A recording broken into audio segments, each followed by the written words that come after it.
baseball guy, Philip Howell.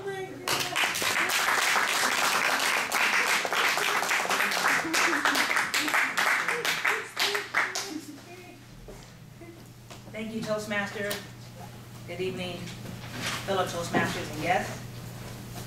Tonight I'm going to speak with you about something that is intangible and yet can have tangible effects in our lives.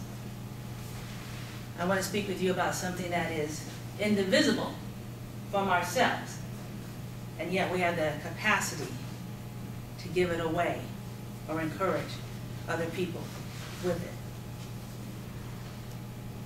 I want to talk with you tonight about your hopes and dreams and your heart's desires. Now everybody freeze. You can unfreeze.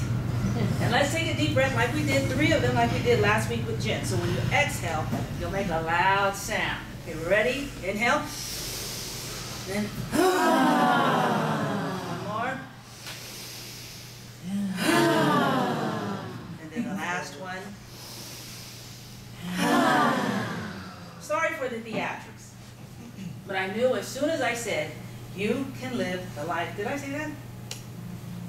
That you can live the life of your dreams, nervousness, fear, worry, doubt starts to put in its 2 cents. Like, who does she think she is? Oprah? Or, no, she's crazy. She's the one that spoke about aliens. And so tonight, we're going to let worry, doubt, fear, and insecurity, we're going to send them all on a vacation. Paid. Cancun, Paris, Vegas, you choose. And we're going to let them know that tonight, we're not going to have them at the meeting. Tonight, we're going to listen with our ears, but hear with our hearts and souls. Creating the life of your dreams and living it is something that I cannot talk about in the time we have tonight. But I can talk about 3 things that will continue and propel you on that journey. And those 3 things are meditation, which we've heard about already, visualization, and affirmation. Meditation is simple. Be still and listen to yourself. How can you create and live the life of your dreams if you don't know what that is? And I'm not talking about what your mom and dad told you, or what your culture has to say about you, or what people are expecting of you. I'm talking about that thing you want that's in your heart of hearts. Something you may not speak about out loud, but there is that time when you are quiet and yourself is able to speak the truth to yourself.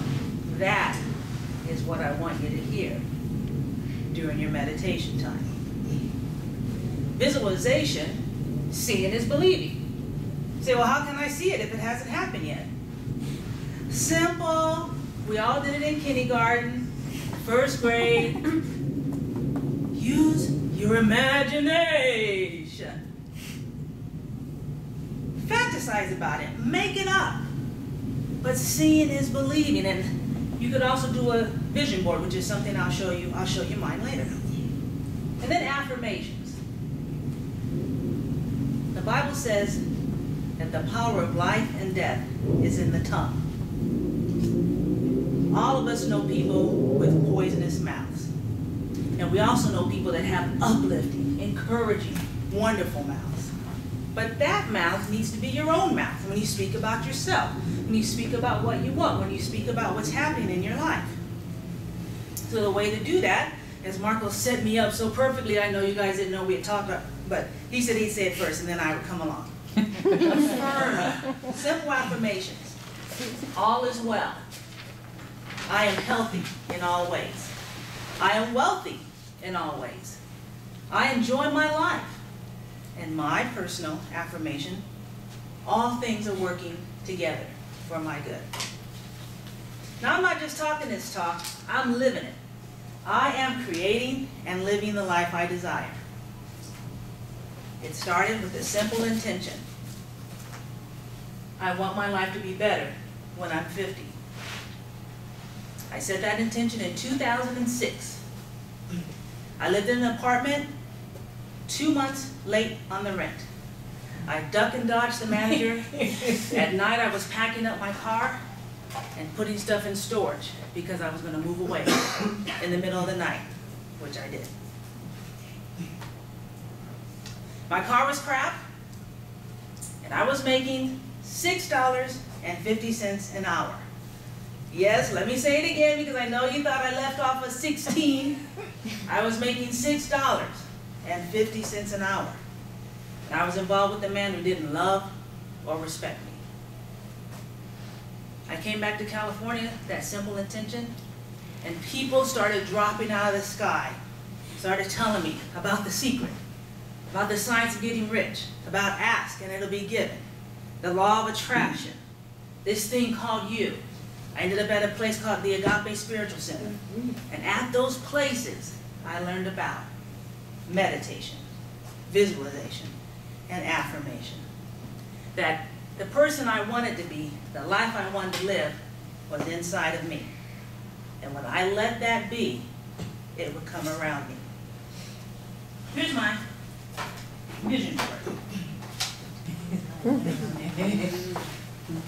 As you can see, half of it is, in my 40s, I wanted to be married. And on a fluke, on the day I had a date to do something else, I ended up in the grocery store, stalked by this hot young man, and the rest is history. I wanted to be the CEO of my own company. I am the CEO of Powell Opulence Group, but you can still just call me Bill.